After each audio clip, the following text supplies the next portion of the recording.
ਵਾਹਿਗੁਰੂ ਜੀ ਕਾ ਖਾਲਸਾ ਵਾਹਿਗੁਰੂ ਜੀ ਕੀ ਫਤਿਹ ਅਸਲਾਮ ਵਾਲੇਕਮ ਆਦਾਬ ਬਰਜ਼ ਮੈਂ ਹਾਂ ਤੁਹਾਡੀ ਹੋਸਟ ਨੀਲਮ ਕੌਰ ਤੇ ਮੈਂ ਟੀਵੀ 84 ਦੇ ਸਾਰੇ ਦਰਸ਼ਕਾਂ ਤੇ ਸਰੋਤਿਆਂ ਦਾ ਦਿਲੀ ਸਵਾਗਤ ਕਰਦੀ ਹਾਂ ਪ੍ਰੋਗਰਾਮ ਸੱਚੋ ਸੱਚ ਵਿੱਚ ਜਿਹੜੇ ਇਸ ਪ੍ਰੋਗਰਾਮ ਨਾਲ ਦੇਸ਼ਾਂ ਵਿਦੇਸ਼ਾਂ ਤੋਂ ਜੁੜ ਚੁੱਕੇ ਨੇ। ਖਾਲਿਸਤਾਨ ਅਫੇਅਰ ਸੈਂਟਰ ਦੇ ਸੰਚਾਲਕ ਡਾਕਟਰ ਅਮਰਜੀਤ ਸਿੰਘ ਜੀ ਰੋਜ਼ਾਨਾ ਤਰ੍ਹਾਂ ਸਾਡੇ ਨਾਲ ਸਕਾਈਪ ਰਾਹੀਂ ਜੁੜ ਚੁੱਕੇ ਨੇ। ਆਓ ਉਹਨਾਂ ਨਾਲ ਗੱਲਬਾਤ ਕਰਕੇ ਅੱਜ ਦੇ ਪ੍ਰੋਗਰਾਮ ਦਾ ਆਗਾਜ਼ ਕਰਦੇ ਹਾਂ। ਜੀ ਡਾਕਟਰ ਸਾਹਿਬ ਵਾਹਿਗੁਰੂ ਜੀ ਕਾ ਖਾਲਸਾ ਵਾਹਿਗੁਰੂ ਜੀ ਕੀ ਫਤਿਹ। हाँ जी नीलम कौर जी ਤੁਹਾਨੂੰ ਵੀ ਤੇ ਟੀਵੀ 84 ਦੇ ਦੁਨੀਆ ਭਰ ਚ ਬੈਠੇ ਸਾਡੇ ਬਹੁਤ ਹੀ ਪਿਆਰੇ ਸੋਹਣੇ ਸੂਝਵਾਨ ਦਰਸ਼ਕਾਂ ਨੂੰ ਵੀ ਵਾਹਿਗੁਰੂ ਜੀ ਕਾ ਖਾਲਸਾ ਵਾਹਿਗੁਰੂ ਜੀ ਕੀ ਫਤਿਹ। ਜੀ ਡਾਕਟਰ ਸਾਹਿਬ ਜੀ ਆਇਆਂ ਨੂੰ ਪ੍ਰੋਗਰਾਮ ਸੱਚੋ ਸੱਚ ਵਿੱਚ ਬਹੁਤ ਮਿਹਰਬਾਨੀ। ਜੀ ਡਾਕਟਰ ਸਾਹਿਬ ਅੱਜ 22 ਮਈ 2020 8 ਜੇਠ ਨਾਨਕਸ਼ਾਹੀ ਸੰਮਤ 552 ਦਾ ਦਿਨ ਹੈ ਤੇ ਡਾਕਟਰ ਸਾਹਿਬ ਪ੍ਰੋਗਰਾਮ ਸ਼ੁਰੂ ਕਰਨ ਤੋਂ ਪਹਿਲਾਂ ਅਸੀਂ ਆਪਣੇ ਦਰਸ਼ਕਾਂ ਤੇ ਸਰੋਤਿਆਂ ਨੂੰ ਹਮੇਸ਼ਾ ਤਰ੍ਹਾਂ ਦੱਸੀ ਵਿਊਅਰਸ ਜੇ ਤੁਸੀਂ ਹੱਕ ਸੱਚ ਇਨਸਾਫ ਤੇ ਪੈਰਾ ਦਿੰਦਾ ਇੱਕੋ ਇੱਕ ਚੈਨਲ ਟੀਵੀ 84 ਨੂੰ ਦੇਖਣਾ ਚਾਹੁੰਦੇ ਹੋ ਤਾਂ ਤੁਸੀਂ ਦੇਖ ਸਕਦੇ ਹੋ ਸਪੈਕਟਰਮ ਕੇਬਲ, ਆਰਸੀਐਨ ਕੇਬਲ, ਬੈਲਫਾਮ cable in Canada, roku, Jadoo box, Shava, TV 84 ਦੀ ਐਪ ਰਾਹੀਂ online streaming and IP box ਤੇ ਤੁਸੀਂ ਟੀਵੀ 84 ਨੂੰ ਦੇਖ ਸਕਦੇ ਹੋ। ਵਿਊਅਰਸ ਜੇ ਤੁਸੀਂ ਟੀਵੀ 84 ਨਾਲ ਜਾਂ ਪ੍ਰੋਗਰਾਮ ਸੱਚੋ ਸੱਚ ਨਾਲ ਫੇਸਬੁੱਕ ਰਾਹੀਂ ਜੁੜੇ ਤਾਂ ਇਸ ਨੂੰ ਵੱਧ ਤੋਂ ਵੱਧ ਲਾਈਕ ਕਰੋ ਤੇ ਸ਼ੇਅਰ ਕਰੋ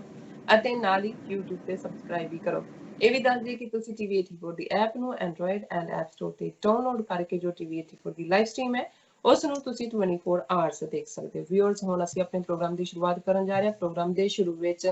ਇੱਕ ਹੀ ਜਿਹੜੀ ਬਹੁਤ ਹੀ ਮੰਦਭਾਗੀ ਤੇ ਅਫਸੋਸਨਾਕ ਜੋ ਘਟਨਾ ਪਾਕਿਸਤਾਨ ਦੇ ਵਿੱਚ ਵਾਪਰੀ, ਜੋ ਜਹਾਜ਼ ਲਾਹੌਰ ਤੋਂ ਕਰਾਚੀ ਜਾ ਰਿਹਾ ਸੀ ਜਿਸ ਦੇ ਵਿੱਚ 100 ਦੇ ਕਰੀਬ ਮੁਸਾਫਰ ਤੇ ਕਰੂ ਮੈਂਬਰ ਸਨ। ਇਹ ਇਸ ਹਾਦਸੇ ਵਿੱਚ ਕੁਝ ਮੁਸਾਫਰ ਸਰਵਾਈਵ ਵੀ ਕਰ ਗਏ ਹਨ ਪਰ ਬਹੁਤ ਜ਼ਿਆਦਾ ਮੌਤਾਂ ਹੋਣ ਦੀ ਸੰਭਾਵਨਾ ਹੈ। ਅਸੀਂ ਇਸ ਅਫਸੋਸਨਾਕ ਵਾਕਿਆ ਤੇ ਮਾਰੇ ਗਏ ਮੁਸਾਫਰਾਂ ਦੇ ਪਰਿਵਾਰਾਂ ਤੇ ਹੋਰ ਸਨੇਹੀਆਂ ਨਾਲ ਦੁੱਖ ਦਾ ਇਜ਼ਹਾਰ ਕਰਦੇ ਹਾਂ।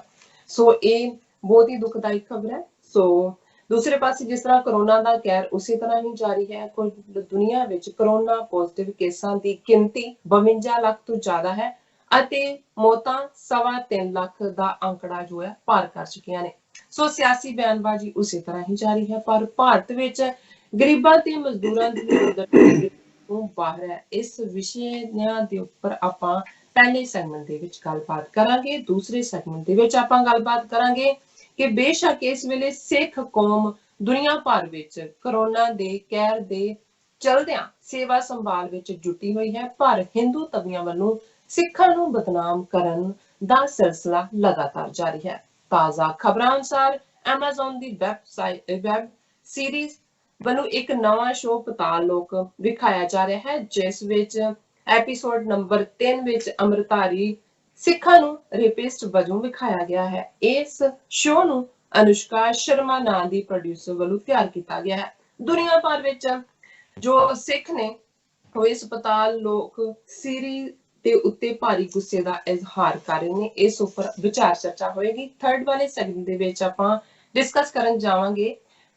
ਜੋ ਪ੍ਰਸਿੱਧ ਲੇਖਕ ਚੇਤਨ ਭਗਤ ਜਿਹੜੇ ਕਦੇ ਮੋਦੀ ਦੇ ਵੱਡੇ ਹਮਾਇਤੀ ਸਨ ਨੇ ਕਿਹਾ ਹੈ ਕਿ ਅਸੀਂ ਪਾਕਿਸਤਾਨ ਨੂੰ ਨੀਵਾਂ ਦਿਖਾਉਣ ਅਤੇ ਮੁਸਲਮਾਨਾਂ ਖਿਲਾਫ ਇਕਜੁੱਟ ਹੋਣ ਦੀ ਨੀਤੀ ਦੇ ਤਹਿਤ ਆਪਣੀ ਇਕਨੋਮੀ ਦਾ ਬੇੜਾ ਗਰਕ ਕਰ ਲਿਆ ਹੈ। ਇਹਨਾਂ ਸਾਰੇ ਮੁੱਦਿਆਂ ਦੇ ਉੱਪਰ ਗੱਲਬਾਤ ਕਰਾਂਗੇ। ਉਸ ਤੋਂ ਬਾਅਦ ਤੁਹਾਡੀਆਂ ਲਿਖਤਾਂ ਸ਼ੇਅਰ ਹੋਣਗੀਆਂ, ਗੁਰਬਾਣੀ ਵਿਚਾਰਾਂ ਵੀ ਹੋਣਗੀਆਂ। ਸੋ ਅਸੀਂ ਚਾਹਾਂਗੇ ਕਿ ਤੁਸੀਂ ਸਾਡੇ ਨਾਲ ਸਟਾਰਟਿੰਗ ਤੋਂ ਲੈ ਕੇ ਐਂਡ ਤੱਕ ਇਸੇ ਤਰ੍ਹਾਂ ਹੀ ਬਣੇ ਰਹਿਣਾ। ਦੇਖਣ ਸੁਣਨ ਲਈ ਤੁਹਾਡਾ ਸਭ ਦਾ ਬਹੁਤ ਬਹੁਤ ਸ਼ੁਕਰੀਆ। ਆਓ ਹੁਣ ਆਪਾਂ ਡਾਕਟਰ ਸਾਹਿਬ ਨਾਲ ਗੱਲਬਾਤ ਕਰਕੇ ਅੱਜ ਦੇ ਪ੍ਰੋਗਰਾਮ ਦੀ ਸ਼ੁਰੂਆਤ ਕਰਦੇ ਹਾਂ। ਜੀ ਡਾਕਟਰ ਸਾਹਿਬ ਕੀ ਕਹਿਣਾ ਚਾਹੋਗੇ?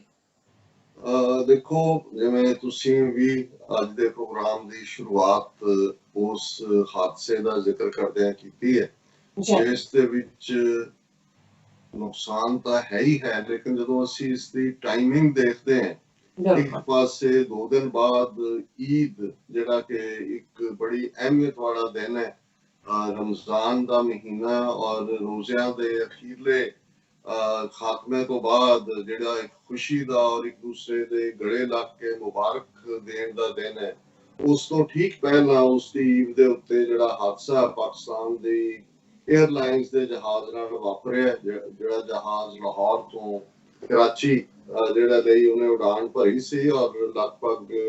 ਬਿਲਕੁਲ ਉਹ ਲੈਂਡ ਕਰਨ ਵਾਲਾ ਹੀ ਸੀ ਔਰ ਜਿਹੜੀ ਹੁਣ ਤੱਕ ਦੀ ਪਾਇਲਟ ਦੀ ਕਨਵਰਸੇਸ਼ਨ ਕੰਟਰੋਲ ਰੂਮ ਦੇ ਨਾਲ ਆਈ ਹੈ ਉਹਦੇ ਚ ਇਹੀ ਹੈ ਕਿ ਵੀ I have lost control of the engines। ਹੁਣ ਹਾਲਾਂਕਿ ਹੁੰਦਾ ਇਹ ਹੈ ਕਿ ਵੀ ਦੋ ਇੰਜਨ ਹੁੰਦੇ ਨੇ ਔਰ ਇਸ ਲਈ ਦੋ ਪਾਇਲਟ ਵੀ ਹੁੰਦੇ ਨੇ। ਜੇ ਇੱਕ ਪਾਇਲਟ ਨੂੰ ਕੁਝ ਹੋ ਜਾਏ, ਇਸੇ ਲਈ ਕੋਈ ਹਾਰਟ ਅਟੈਕ ਹੋ ਜਾਏ, ਕੋਈ ਹੋਰ ਹੋਏ, ਤਾਂ ਦੂਸਰਾ ਉਸਨੂੰ ਸੰਭਾਲ ਲੈਂਦਾ ਹੈ। ਇਵੇਂ ਹੀ ਇੰਜਨਸ ਦੇ ਹਵਾਲੇ ਨਾਲ ਵੀ ਹੁੰਦਾ ਹੈ। ਪਰ ਐਸਾ ਕੀ ਵਾਪਰਿਆ ਕਿ ਦੋਨੋਂ ਹੀ ਇੰਜਨ ਜਿਹੜੇ ਨੇ ਉਹ ਬਿਲਕੁਲ ਫੇਲ ਹੋ ਗਏ ਔਰ 1 ਮਿੰਟ ਲਗਭਗ ਪਾਇਲਟ ਦਾ ਜਿਹੜਾ ਪਹਿਲਾ ਇਸ ਹਾਦਸੇ ਤੋਂ ਜਿਹੜਾ ਕਨੈਕਸ਼ਨ ਹੈ ਉਹ ਟੁੱਟ ਗਿਆ ਕੰਟਰੋਲ ਰੂਮ ਨਾਲ। ਔਰ 에ਅਰਪੋਰਟ ਤੋਂ ਲਗਭਗ 2 ਮੀਲ ਦੀ ਦੂਰੀ ਦੇ ਉੱਤੇ ਮਾਡਲ ਕਾਲੋਨੀ ਹੈ, ਜਿਸ ਦੇ ਉੱਤੇ ਇਸ ਜਹਾਜ਼ ਦੀ ਜਿਹੜੀ ਹੈ ਉਹ ਅਸੀਂ ਦੇਖੀ ਹੈ ਵੀਡੀਓਜ਼ ਵੀ ਕਿ ਧੂਆਂ ਹੈ ਔਰ ਸਾਰੇ ਉਸ ਦੇ ਵਿੱਚ ਜਿਹੜੇ ਹੈ ਲਗਭਗ ਇੱਕ ਅੰਦਾਜ਼ੇ ਮੁਤਾਬਕ 4 ਜਾਂ 5 ਘਰ ਜਿਹੜੇ ਨੇ ਉਹ ਵੀ ਤਬਾਹ ਹੋਏ ਨੇ। ਉਹਨਾਂ 'ਚ ਰਹਿਣ ਵਾਲਿਆਂ ਦਾ ਕੀ ਬਣਿਆ, ਕਿਉਂਕਿ ਬਰਾਬਰ ਕੁੱਲ ਜਿਹੜਾ ਇਨੀਸ਼ੀਅਲ ਵੇਰਵਾ ਸੀ ਕਿ ਕੁੱਲ ਮੁਸਾਫਰ 91 ਨੇ, 8 ਕਰੂ ਮੈਂਬਰ ਨੇ ਔਰ 2 ਜਿਹੜੇ ਨੇ ਉਹ ਸਰਵਾਈਵਰ ਜਿਨ੍ਹਾਂ ਦੇ ਨਾਲ ਇਵਨ ਮੀਡੀਆ ਦੀ ਗੱਲਬਾਤ ਹੋਈ ਹੈ। ਸੋ ਅਸੀਂ ਇਹੀ ਆਸ ਕਰ ਸਕਦੇ ਹਾਂ ਕਿ ਜਦੋਂ ਤੱਕ ਇਹ ਸਾਰਾ ਡੈਬਰੀਜ਼ ਕਲੀਨ ਹੋਏਗਾ, ਜਿਹੜੇ ਘਰਾਂ ਦੇ ਉੱਤੇ ਵੀ ਇਹ ਡਿੱਗਿਆ ਔਰ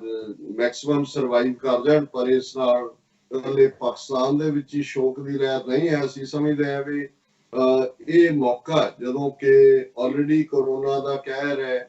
ਹਸਪਤਾਲਾਂ ਦੇ ਵਿੱਚ ਜਿਹੜਾ ਹੈ ਆਲਰੇਡੀ ਓਵਰ ਕਰਾਊਡਿੰਗ ਹੈ, ਰਾਦਰ ਹਕੂਮਤਾਂ ਨੇ ਪ੍ਰਾਈਵੇਟ ਹਸਪਤਾਲ ਐਕਵਾਇਰ ਕੀਤੇ ਹੋਏ ਨੇ, ਫਿਰ ਵੀ ਕੁਆਰੰਟੀਨ ਦੇ ਨਾਂ ਥੱਲੇ ਜਿਹੜਾ ਹੈ ਕਿਸ ਕਿਸਮ ਦੀ ਸਾਰੀਆਂ ਡਿਫਿਕਲਟੀਜ਼ ਨੇ। ਔਰ ਕਰਾਚੀ ਵਰਗਾ ਸ਼ਹਿਰ ਜਿੱਥੇ ਆਲਰੇਡੀ ਬਹੁਤ ਵੱਡੀ ਆਬਾਦੀ ਹੈ ਔਰ ਇਹ ਇੱਕ ਫੀਅਰ ਵੀ ਜ਼ਾਹਰ ਕੀਤਾ ਜਾ ਰਿਹਾ ਸੀ ਕਿ ਜੇ ਸਡਨਲੀ ਕੋਈ ਕਰੋਨਾ ਦਾ ਜਿਹੜਾ ਉੱਥੇ ਚੇਨ ਬਣ ਗਈ ਤਾਂ ਬਹੁਤ ਵੱਡੀ ਗਿਣਤੀ 'ਚ ਜਿਹੜਾ ਉਹ ਨੁਕਸਾਨ ਹੋਏਗਾ। ਸੋ ਅਸੀਂ ਸਮਝਦੇ ਹਾਂ ਕਿ ਵੀ ਜਿਹੜੇ ਇਵਨ ਸਰਵਾਈਵਰ ਵੀ ਨੇ ਹਸਪਤਾਲਾਂ 'ਚ, ਦੂਜੇ ਆਲਰੇਡੀ ਕਿੰਨਿਆਂ ਦਾ ਐਕਸਪੋਜ਼ਰ ਜਿਹੜਾ ਉਹ ਕਰੋਨਾ ਕੇਸਿਸ ਦੇ ਨਾਲ ਹੋਏਗਾ ਔਰ ਡਾਕਟਰਸ ਔਰ ਨਰਸਿਸ ਜਿਹੜੇ ਆਲਰੇਡੀ ਕਰੋਨਾ ਦੇ ਖਿਲਾਫ ਬੈਟਲ ਦੇ ਵਿੱਚ ਫਰੰਟ ਲਾਈਨ ਤੇ ਨੇ, ਬਹੁਤ ਸਾਰੇ ਉਸ ਦੇ ਵਿੱਚ ਮਰ ਰਹੇ ਨੇ ਜਾਂ ਕਰੋਨਾ ਪੋਜ਼ਿਟਿਵ ਨੇ। ਸੋ ਉਹਨਾਂ ਦੇ ਲਈ ਹੋਰ ਇਹ ਐਡੀਸ਼ਨਲ ਜਿਹੜਾ ਬਰਡਨ ਵੀ ਹੈ। ਪਰ ਕੁੱਲ ਮਿਲਾ ਕੇ ਮੈਂ ਸਮਝਦਾ ਵੀ ਗੱਲ ਅਲਟੀਮੇਟਲੀ ਇੱਥੇ ਕੀ ਆ ਕੇ ਮੁੱਕਦੀ ਹੈ। ਅੱਜ ਹੀ ਮੈਂ ਆਪਣੇ ਇੱਕ ਦੋਸਤ ਕੈਲੀਫੋਰਨੀਆ ਤੋਂ, ਉਹਨਾਂ ਦੇ ਨਾਲ ਉਹਨਾਂ ਦੇ ਇੱਕ ਬਹੁਤ ਨਿੱਜੀ ਦੋਸਤ ਜਿਹੜੇ ਲਗਭਗ 44 ਸਾਲ ਦੀ ਉਮਰ 'ਚ ਲਿਵਰ ਸਿਰੋਸਿਸ ਦੇ ਨਾਲ ਉਹਨਾਂ ਦੀ ਡੈਥ ਹੋਈ, ਉਹਨਾਂ ਦੇ ਨਾਲ ਮੈਂ ਅਫਸੋਸ ਕਰ ਰਿਹਾ ਸੀ। ਉਹਨਾਂ ਦੀ ਸਿੰਘਣੀ ਸਾਹਿਬਾ ਵੀ ਨਾਲ ਸੀ, ਕਿਉਂਕਿ ਇਹ ਬੜੇ ਪੁਰਾਣੇ ਉਹਨਾਂ ਦੇ ਸੰਬੰਧ ਸੀ। ਤੇ ਗੱਲਾਂ ਕਰਦੇ ਆ ਤੁਸੀਂ 4 ਲਫ਼ਜ਼ ਹਮਦਰਦੀ ਦੇ ਕਹਿ ਸਕਦੇ ਹੋ, ਤਾਂ ਫਿਰ ਮੈਂ ਕੰਕਲੂਜਨ 'ਚ ਇਹੀ ਕਿਹਾ, ਮੈਂ ਕਿਹਾ ਜੀ ਜਿਸ ਠਾਕਰ ਸੋ ਨਾਹੀ ਚਾਰਾ ਤਾਂਕੋ ਕੀਜੈ ਸਦ ਨਮਸਕਾਰ। ਕਿ ਜਿੱਥੇ ਕੋਈ ਚਾਰਾ ਹੀ ਨਹੀਂ ਹੈ ਉੱਥੇ ਆ ਕੇ ਤੁਸੀਂ ਰੱਬ ਦੇ ਭਾਣੇ ਨੂੰ ਮੰਨਦੇ ਹੋ, ਉਸ ਦੇ ਅੱਗੇ ਆਪਣਾ ਨਤਮਸਤਕ ਹੁੰਦੇ ਹੋ, ਸਜਦਾ ਕਰਦੇ ਹੋ ਔਰ ਉਹਨੂੰ ਐਕਸੈਪਟ ਕਰਦੇ ਹੋ। ਸੋ ਅਸੀਂ ਸਾਰੇ ਜਿਹੜੇ ਪੀੜਤ ਪਰਿਵਾਰ ਨੇ, ਜਿਨ੍ਹਾਂ ਦੇ ਪਿਆਰੇ ਜਨ ਉਹਨਾਂ ਤੋਂ ਵਿਛੜੇ ਜਿਹੜੇ ਨੇ, ਉਹਨਾਂ ਦੇ ਨਾਲ ਅਫਸੋਸ ਦਾ ਇਜ਼ਹਾਰ ਕਰਦੇ ਹਾਂ। ਜਿਹੜੇ ਜ਼ਖਮੀ ਨੇ ਉਹਨਾਂ ਦੇ ਜਲਦੀ ਸਿਹਤਯਾਬ ਹੋਣ ਦੀ ਅਰਦਾਸ ਕਰਦੇ ਹਾਂ ਔਰ ਸਮੁੱਚੇ ਪਾਕਿਸਤਾਨੀ ਨੇਸ਼ਨ ਨਾਲ ਵੀ, ਕਿਉਂਕਿ ਜਦੋਂ ਇਸ ਕਿਸਮ ਦਾ ਹਾਦਸਾ ਵਾਪਰਦਾ ਹੈ, ਅਸੀਂ ਆਲਰੇਡੀ ਕ੍ਰਾਈਸਿਸ ਦੇਖ ਰਹੇ ਹਾਂ, ਤੇ ਫਿਰ ਸਾਰੇ ਨੇਸ਼ਨ ਦੇ ਲਈ ਇੱਕ ਸ਼ੌਕ ਹੈ। ਔਰ ਆਲਰੇਡੀ ਈਦ ਜਿੱਥੇ ਸਾਡੇ ਮੁਸਲਮਾਨ ਭਰਾ ਇਸ ਵਾਰ ਆਲਾ ਪਾਕਿਸਤਾਨ ਦੇ ਵਿੱਚ ਮਸੀਤਾਂ ਦੇ ਹਵਾਲੇ ਨਾਲ ਡਾਇਰੈਕਸ਼ਨਸ ਦੇ ਨਾਲ ਖੁੱਲ੍ਹ ਸੀ ਕਿ ਈਦ ਦੇ ਉੱਤੇ ਇਕੱਠੇ ਹੋ ਕੇ ਨਮਾਜ਼ ਪੜ੍ਹਨ ਦਾ, ਲੇਕਿਨ ਇਸ ਹਾਦਸੇ ਨੇ ਸਾਰੀ ਕੌਮ ਨੂੰ ਗਮਗੀਨ ਕੀਤਾ ਹੈ ਔਰ ਇਹ ਵੀ ਅੱਲਾਹ ਤਾਲਾ ਦੀ ਰੱਬ ਦੀ ਮਰਜ਼ੀ ਹੈ। ਸੋ ਅਸੀਂ ਇਸ ਦੇ ਵਿੱਚ ਕੁਝ ਵੀ ਅਦਰ ਦੈਨ ਕਿ ਰੱਬ ਦੇ ਭਾਣੇ ਨੂੰ ਮਿੱਠਾ ਕਰਕੇ ਮੰਨੀਏ, ਉਹ ਸਾਡੇ ਕੁਝ ਵਸ ਵੀ ਨਹੀਂ ਹੈ। ਹੁਣ ਅਸੀਂ ਰੋਜ਼ਾਨਾ ਜਿਵੇਂ ਕਰੋਨਾ ਦੇ ਹਵਾਲੇ ਨਾਲ ਗੱਲ ਕਰ ਰਹੇ ਕਿ ਸਿਆਸੀ ਤੌਰ ਦੇ ਉੱਤੇ ਸਿਆਸਤਦਾਨ ਆਪਣੀ ਖੇਡ ਦੇ ਉੱਤੇ ਨੇ, ਡਾਕਟਰਸ ਐਕਸਪਰਟਸ ਉਹ ਆਪਣੀਆਂ ਕੋਸ਼ਿਸ਼ਾਂ ਦੇ ਉੱਤੇ ਨੇ ਕਿ ਕਿਵੇਂ ਇਸ ਦੀ ਵਾਇਰਸ ਜਿਹੜੀ ਕਰੋਨਾ ਜਿਸ ਨੂੰ ਅਜੇ ਤੱਕ ਸਮਝਣ ਦੇ ਵਿੱਚ ਉਸ ਦੀ ਮਿਊਟੇਸ਼ਨ ਜਾਂ ਉਸ ਦਾ ਅੱਗੋਂ ਕੀ ਹੈ, ਅਜੇ ਤਾਂ ਜਿਹੜੀਆਂ ਨੇ ਇਨੀਸ਼ੀਅਲ ਸਟੇजेस ਨੇ, ਪਰ ਇਸ ਦੀ ਵੈਕਸੀਨੇਸ਼ਨ ਤਿਆਰ ਕਰਨ ਦੇ ਲਈ 100 ਦੇ ਕਰੀਬ ਜਿਹੜੀਆਂ ਰਿਸਰਚ ਇੰਸਟੀਚਿਊਟਸ ਇਸ ਤੇ ਕੰਮ ਕਰ ਰਹੀਆਂ, ਕਈਆਂ ਵੱਲੋਂ ਇਨਕਲੂਡਿੰਗ ਪ੍ਰੈਜ਼ੀਡੈਂਟ ਟਰੰਪ ਜਾਂ ਹੋਰ ਵੀ ਉਹਨਾਂ ਵੱਲੋਂ ਬਹੁਤ ਜਿਹੜਾ ਹੋਪ ਦਾ ਇਜ਼ਹਾਰ ਕੀਤਾ ਗਿਆ ਸੀ ਕਿ ਸਾਲ ਐਂਡ ਤੱਕ ਆ ਜਾਏਗੀ ਵੈਕਸੀਨੇਸ਼ਨ। ਲੇਕਿਨ ਮੈਂ ਅੱਜ ਇੱਕ ਹੋਰ ਅਮਰੀਕਨ ਐਕਸਪਰਟ ਜਿਹੜੇ ਕਿ ਇਸੇ ਫੀਲਡ ਦੇ ਨੇ, ਉਹਨਾਂ ਨੇ ਕਿਹਾ ਕਿ ਜੀ ਇਹ ਜਿਹੜਾ ਸੋਚਣਾ ਗਲਤੀ ਹੋਏਗੀ, ਕਿਉਂਕਿ ਜੇ ਅਸੀਂ ਇਸ ਸਹਾਰੇ ਬੈਠੇ ਰਹੇ ਕਿ ਵੈਕਸੀਨੇਸ਼ਨ ਆਏਗੀ ਫਿਰ ਹੀ ਲਾਕਡਾਊਨ ਖੁੱਲੇਗਾ ਜਾਂ ਉਸ ਦਾ ਇਲਾਜ, ਉਹਨਾਂ ਨੇ ਕਿਹਾ ਜੀ ਹੋ ਸਕਦਾ ਹੈ ਪ੍ਰੋਬੈਬਲੀ ਨੂੰ ਕਈ ਸਾਲ ਲੱਗ ਜਾਣ। ਔਰ ਫਿਰ ਵੀ ਉਹਨਾਂ ਨੇ ਕਿਹਾ ਕਿ ਜਿਹੜਾ ਕਿਉਂਕਿ ਇਸ ਵਾਇਰਸ ਦਾ ਟਾਰਗੇਟ ਨੋਸਟ੍ਰਿਲਸ ਨੇ, ਨਾਸਾਂ ਨੇ, ਨੱਕ ਨੇ, ਪਰ ਹੁਣ ਤੱਕ ਕੋਈ ਵੀ ਜਿਹੜੀ ਹੈ ਵੈਕਸੀਨੇਸ਼ਨ ਉਹ ਇਸ ਨੱਕ ਵਾਲੇ ਪਾਰਟ ਨੂੰ ਪ੍ਰੋਟੈਕਟ ਕਰਨ ਵਾਲੀ ਜਿਹੜੀ ਹੈ ਉਹ ਨਹੀਂ ਆਈ ਹੈ। ਸੋ ਕੁੱਲ ਮਿਲਾ ਕੇ ਮੈਂ ਸਮਝਦਾ ਵੀ ਇਹ ਵੀ ਕਹਿਣਾ ਉਹਨਾਂ ਨੇ ਇਹੀ ਚਾਹਿਆ ਕਿ ਵੀ ਸਾਨੂੰ ਆਲਟਰਨੇਟ ਦਵਾਈਆਂ ਦੇ ਉੱਤੇ ਵੀ ਅਸੀਂ ਕੰਮ ਕਰ ਰਹੇ ਹਾਂ ਤਾਂ ਕਿ ਲੰਗਸ ਦਾ ਘੱਟ ਨੁਕਸਾਨ ਹੋਏ ਜਾਂ ਜਿਹੜਾ ਉਸ ਨੂੰ ਕੰਟਰੋਲ ਕੀਤਾ ਜਾਏ। ਲੇਕਿਨ ਇਸ ਸਿਰਫ ਹੋਪ ਦੇ ਉੱਤੇ ਬੈਠਣਾ ਇਹ ਠੀਕ ਨਹੀਂ ਹੋਏਗਾ। ਸੋ ਇੱਕ ਪਾਸੇ ਜ਼ਾਹਰ ਹੈ ਕਿ ਇਹ ਐਕਸਪਰਟ ਓਪੀਨੀਅਨ ਹੈ ਔਰ ਮੈਂ ਇਸ ਦੇ ਨਾਲ ਇਤਫਾਕ ਕਰਦਾ। ਦੂਸਰੇ ਪਾਸੇ ਅਸੀਂ ਇਹ ਵੀ ਦੇਖ ਰਹੇ ਹਾਂ ਕਿ ਜਿਹੜੇ ਨੇਸ਼ਨ ਫੇਲ ਹੋਏ ਨੇ ਇਨੀਸ਼ੀਅਲ ਸਟੇਜਸ ਤੇ ਇਸ ਦੀ ਨੂੰ ਸਮਝਣ ਜਾਂ ਇਸ ਦੇ ਲਈ ਜਿਹੜੇ ਲੋੜੀਂਦੇ ਕਦਮ ਸੀ ਉਹ ਚੁੱਕਣ ਦੇ ਵਿੱਚ, ਜਿਨ੍ਹਾਂ ਦੇ ਵਿੱਚ ਅਮਰੀਕਾ ਵੀ ਹੈ, ਜ਼ਾਹਰ ਹੈ ਭਾਰਤ ਵੀ ਹੈ, ਕਿਉਂਕਿ ਕਹਿਣ ਨੂੰ ਜੋ ਮਰਜ਼ੀ ਕਹੋ ਅਸੀਂ ਇਹ ਦੇਖਦੇ ਹਾਂ ਕਿ ਭਾਰਤ ਜਾਂ ਪਾਕਿਸਤਾਨ ਵਰਗੇ ਮੁਲਕਾਂ ਦੇ ਕੋਲ ਤਾਂ ਕਿਉਂਕਿ ਉੱਥੇ ਵਾਇਰਸ ਦੇ ਕੇਸ ਜਦੋਂ ਤੱਕ ਪਹੁੰਚੇ ਨੇ ਆਲਰੇਡੀ ਚੀਨ ਤੋਂ ਬਾਅਦ ਇਟਲੀ, ਯੂਰਪ ਔਰ ਅਮਰੀਕਾ ਦਾ ਮਾਡਲ ਮਹੀਨਾ 2 ਮਹੀਨੇ ਦਾ ਜਿਹੜਾ ਉਹਨਾਂ ਨੂੰ ਦੇ ਕੋਲ ਇੱਕ ਜਿਹਨੂੰ ਰਿਲੀਫ ਟਾਈਮ ਅਸੀਂ ਕਹਿ ਸਕਦੇ ਹਾਂ, ਕਿਉਂਕਿ ਜਨਵਰੀ ਦੇ ਵਿੱਚ ਪਬਲਿਕ ਹੋ ਜਾਂਦੀ ਹੈ ਗੱਲ, ਵਰਲਡ ਹੈਲਥ ਆਰਗੇਨਾਈਜੇਸ਼ਨ ਇਸ ਬਾਰੇ ਵਾਰਨਿੰਗ ਦਿੰਦੀ ਹੈ। ਸੋ ਇਹ ਜਿਹੜੇ ਫਰਵਰੀ ਮਾਰਚ ਦੇ ਦਾ ਵਕਤ ਗਵਾਇਆ, ਨਤੀਜੇ ਦੇ ਤੌਰ ਤੇ ਇਹ ਜਿਹੜਾ ਕਦੋਂ ਪੀਕ ਕਿੱਥੇ ਹੋਏਗੀ, ਕੋਈ ਜੁਲਾਈ ਚ ਹੈ, ਕੋਈ ਕਿਤੇ ਹੈ। ਲੇਕਿਨ ਭਾਰਤ ਦੇ ਹਵਾਲੇ ਨਾਲ ਮੈਂ ਦੇਖ ਰਿਹਾ ਵੀ ਇਹ ਝੂਠਿਆਂ ਦੀ ਹਕੂਮਤ, ਫਰਾਡੀਆਂ ਦੀ, ਇਹ ਹਰ ਆਪਣੀ ਫੇਲਿਅਰ ਨੂੰ ਵੀ ਕਿਵੇਂ ਕਾਮਯਾਬੀ ਦੱਸਣ ਦੀ ਕੋਸ਼ਿਸ਼ ਕਰ ਰਹੇ ਨੇ। ਭਾਰਤ ਦੀ ਹੈਲਥ ਮਿਨਿਸਟਰੀ ਨੇ ਕਿਹਾ ਕਿ ਜੀ ਸਾਡੇ ਜਿਹੜੇ ਲਾਕਡਾਊਨ ਨੇ ਉਹ ਬਹੁਤ ਕਾਮਯਾਬ ਰਹੇ, ਜੇ ਅਸੀਂ ਇਹ 2 ਲਾਕਡਾਊਨ ਨਾ ਕਰਦੇ ਤੇ ਫਿਰ ਜਿਹੜਾ 29 ਲੱਖ ਕੇਸ ਹੋ ਜਾਣੇ ਸੀ। ਹੁਣ ਤਾਂ 1.25 ਲੱਖ ਦੇ ਨੇੜੇ ਹੀ ਹੋਏ ਨੇ, ਫਿਰ 29 ਲੱਖ ਕੇਸ ਜਿਹੜੇ ਨੇ ਉਹ ਹੋਣੇ ਸੀ ਔਰ 78,000 ਮੌਤਾਂ ਹੋਣੀਆਂ ਸੀ। ਉਹ ਕਹਿਣਾ ਚਾਹੁੰਦੇ ਨੇ ਜੀ ਅਸੀਂ 78,000 ਜਾਨਾਂ ਬਚਾ ਦਿੱਤੀਆਂ ਔਰ ਇਹਨਾਂ ਕੇਸਿਸ ਨੂੰ ਜਿਹੜਾ 29 ਲੱਖ ਦੀ ਗਿਣਤੀ ਤੱਕ ਜਿਹੜਾ ਉਹ ਨਹੀਂ ਪਹੁੰਚਣ ਦਿੱਤਾ। ਫਿਰ ਉਹਨਾਂ ਨੇ ਕਿਹਾ ਜੀ ਇਹ ਕਿਹੜਾ ਸਾਰੇ ਦੇਸ਼ 'ਚ ਹੈ, ਉਹਦੇ 5 ਸਟੇਟਾਂ ਹੀ ਨੇ, ਮਹਾਰਾਸ਼ਟਰ ਹੈ, ਮੱਧ ਪ੍ਰਦੇਸ਼ ਹੈ,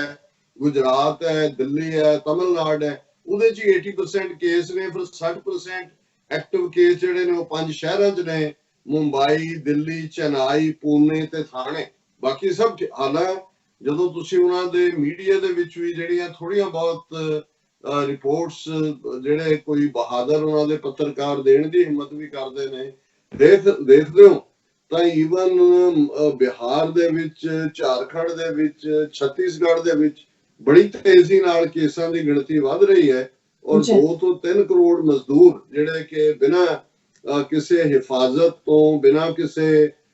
ਜਿਹੜਾ ਉਹਨਾਂ ਨੂੰ ਪ੍ਰੀਵੈਂਟਿਵ ਮੈਸ਼ਰਸ ਲਿਆਂਦੇ, ਉਹ ਪੂਰੀ ਹੇੜਾਂ ਦੀ ਹੇੜ ਤੁਰੀ ਹੁੰਦੀ ਹੈ, ਪੈਦਲ ਵਿਚਾਰੇ ਸਫ਼ਰ ਕਰ ਰਹੇ ਨੇ, ਗੱਡੀਆਂ 'ਚ ਵੀ ਕੋਈ ਡਿਸਟੈਂਸਿੰਗ ਨਹੀਂ ਹੈ। ਕੋਈ ਇਹਨਾਂ ਨੂੰ ਪੁੱਛੇ ਕਿ ਵੀ ਜੇ ਲਾਕਡਾਊਨ ਦੀ ਐਡਵਾਂਟੇਜ ਹੀ ਤੁਸੀਂ ਕਹਿੰਦੇ ਹੋ, ਮੰਨ ਵੀ ਲਓ ਕਿ ਵੀ ਇਹ ਠੀਕ ਹੈ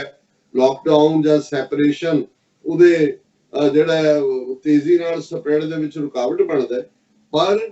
ਇਹ ਜੋ ਕੁਝ ਹੁਣ ਹੋ ਰਿਹਾ ਹੈ ਕਿ ਇਹ ਉਸ ਜੋ ਲਾਕਡਾਊਨ ਦੇ ਵਿੱਚ ਹਾਸਲ ਵੀ ਕੀਤਾ ਹੋਏਗਾ ਉਹਨੂੰ ਅਨਡੂ ਕਰਨਾ ਨਹੀਂ ਹੈ।